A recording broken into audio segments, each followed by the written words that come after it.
Welcome to The Explainer. Today we're diving into a really fascinating theological question.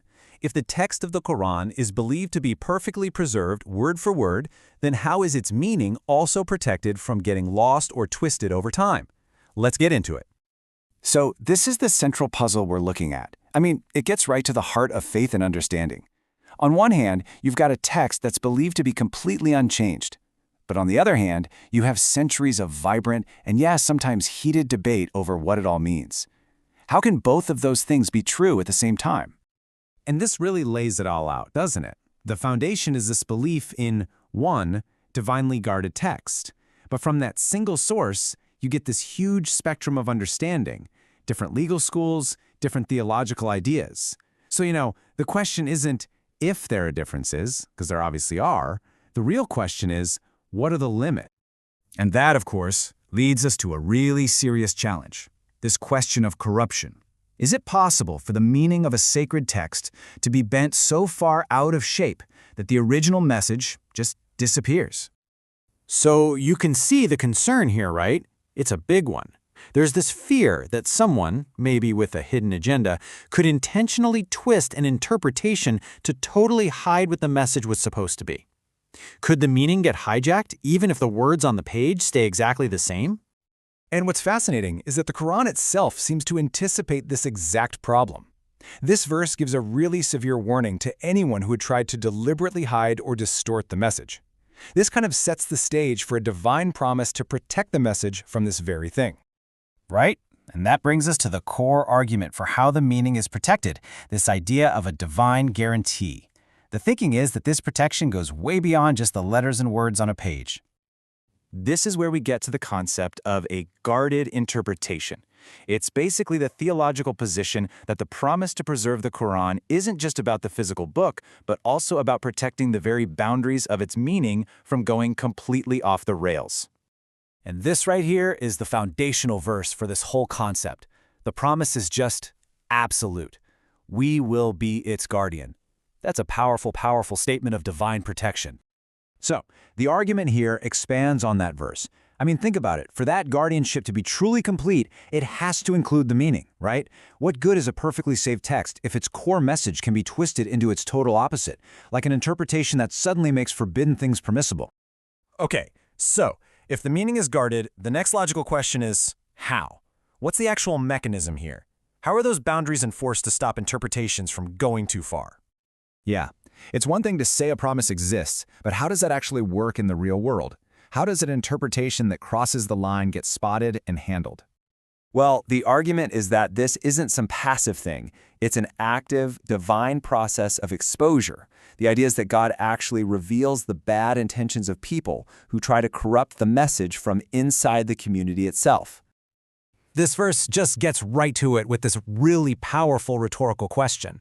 It's suggesting that if someone is pushing a corrupt idea because of, a disease in their hearts, they can't hide their real motives forever. The belief is that God will inevitably bring that hidden malice out into the open. And then a related verse adds another piece to the puzzle.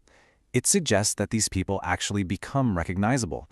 There's something in the very tone of their speech that gives them away, and that allows the community and scholars to see the deviation for what it is. So the process laid out is actually pretty clear. First, someone pushes an interpretation way past the accepted boundaries. Then, their hidden motives get exposed. From there, the community of believers can recognize it's a deviation from core principles. And the end result? The attempt to corrupt the faith from within fails. Okay, but this whole idea brings up a really interesting question, doesn't it? If God is actively protecting the meaning, why not just have one single approved interpretation for everything? Why even allow for this whole spectrum of opinion in the first place? And this is where we have to draw a super important line, the line between acceptable diversity and unacceptable deviation. Diversity is what gives the religion flexibility, the ability to adapt to different times and places. Deviation, on the other hand, is when an interpretation tries to completely overturn the core principles. So from this perspective, this diversity isn't a bug, it's a feature, it's completely intentional. This range of scholarly opinion is seen as a mercy from God, a way to provide ease and keep the religion from becoming some kind of unbearable burden. And the scriptural backing for this idea of ease is really strong. We're going to look at a few key verses here. This one, for example, states the divine intention so directly. The goal is ease, not hardship. And you see that same principle again right here. There's this idea of a built-in limit. A religious obligation won't be more than a person can actually handle. And that's what creates the space for the kind of flexibility that different interpretations can offer. And this third verse just drives the point home. It frames this whole spectrum of interpretation not as a problem to be solved, but as a divinely intended system for making the faith practical and accessible for everyone, no matter their circumstances. So, after all that, what's the big picture here? What's the final takeaway from this whole explainer? Let's just boil it down. Okay, here are the key points. First, the belief in divine preservation covers both the words on the page and their core meaning. Second, there's a belief in this active divine process that exposes interpretations that go too far. Third, that means the diversity of opinion we see isn't a weakness but an intentional feature for ease and flexibility. And finally, this all creates what you could call a guarded spectrum. It allows for adaptation without ever letting the core message get lost. And that leaves us with one final thought to chew on. This framework describes a really dynamic balance between allowing for necessary interpretation and preserving an unchangeable core message. So the big question for every generation is how to keep navigating that line, applying timeless principles to new, constantly changing challenges. Thanks for joining us on The Explainer.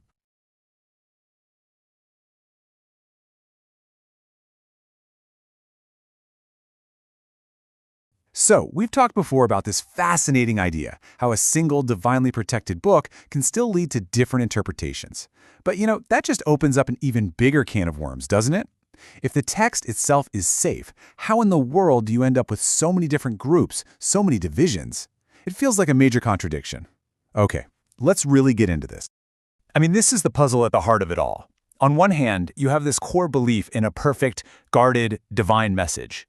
But on the other hand, you have the reality we see, centuries of deep, sometimes bitter, divisions. How can both of those things be true at the same time? Does all this division mean the original message somehow got lost in translation or, hijacked by human agendas? Now, this is where our source material takes a really sharp turn. The argument is that this fracturing, this splitting into different groups, it wasn't some unforeseen failure or a historical mistake. It was actually predicted from the very beginning, and that totally reframes the whole issue. It's not a problem of confusion anymore, it's a predicted divine test. And this right here is the core text for what we're talking about today. It's a hadith, which is a recorded narration from the Prophet Muhammad, and he lays out this incredibly specific vision for the future. His community, his ummah, will split into 73 different sects. Let's really break down what that means. First, you've got the total number. It's not just a vague, oh, there will be many groups. Nope, it's a precise number, 73. That detail alone tells you that this variety of division was fully anticipated. Then comes the part that really hits you. Out of those 73, a whopping 72 are described as being astray. Now, this is not a many paths, one mountain kind of feel-good statement. It's drawing a very, very sharp line in the sand between what's right and what's wrong.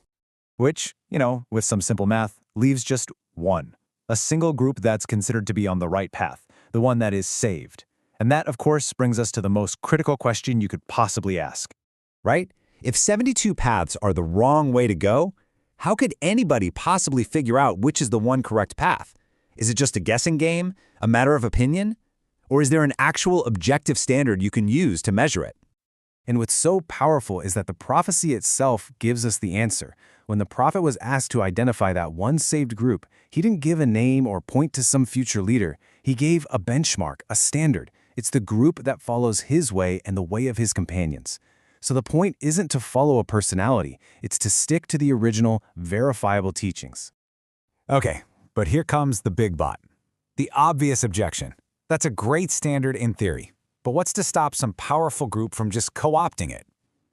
Claiming they are the ones following the original path while twisting interpretations to serve their own political or social goals. Can't the truth just get hijacked? Our source material confronts this doubt head-on. It contrasts this very real fear that humans can corrupt anything with a theological concept, a divine guarantee. The idea is that, yeah, people will absolutely try to distort the truth, but God has a plan to actively expose that deceit and protect the real meaning. And this verse is just a brilliant illustration of that guarantee. It suggests that God doesn't just let deception hide in the shadows. He actually makes the intentions of those who go astray recognizable, through their tone of speech, the way they argue, the whole spirit of their message. It's like truth has a certain ring to it, and falsehood has a dissonance that you can detect if you're really listening. So this concept of an active protection gets even stronger. This safeguard isn't just some passive promise that the original book will be preserved on a library shelf somewhere. The argument is that God takes an active role in making sure the true meaning is never totally buried, and that falsehood is always ultimately defeated. This verse just powerfully reinforces that whole idea. It paints falsehood as something that's inherently weak. It's temporary. Its very nature is to just vanish. Truth, on the other hand, is solid. It's enduring. So from this perspective, the existence of all these deviant sects isn't really a threat to the truth. It's just a passing storm that's destined to fade away. And all of this brings us to the source's final, pretty radical conclusion. If you accept that there's an objective standard and that God actively exposes anyone who tries to hide it, then the existence of 72 astray sects is not a sign that the truth is confusing. Instead, it's presented as a sign of willful human rebellion against a truth that is made clear. It's a choice, not a mistake. This verse really sums up the deep theological confidence behind that entire argument. It's saying, sure, humans can plot and scheme all they want. They can try to muddy the waters to get what they want, but ultimately, all of their little plans are happening inside of a much bigger, divine plan, one that guarantees the truth will always find a way to shine through. So, to wrap up the argument from our sources real quick. First, the division was predicted, so it's not a surprise. Second, a clear, objective standard exists to find the right path. Third, God is not a passive observer. He actively protects the truth and exposes falsehood. And that means, fourth, that the huge number of sects isn't proof the truth is lost. It's actually part of a divine test of our own sincerity and our own choices. And that leaves us with a final, really challenging thought to sit with. If this argument holds up, that the true path is clear and divinely protected, then that prophecy about 72 out of 73 groups going astray becomes truly profound. It stops being a question about the clarity of the message, and it turns into a much deeper, more unsettling question about human nature. Why? If the path is clear, would the vast majority choose to turn away?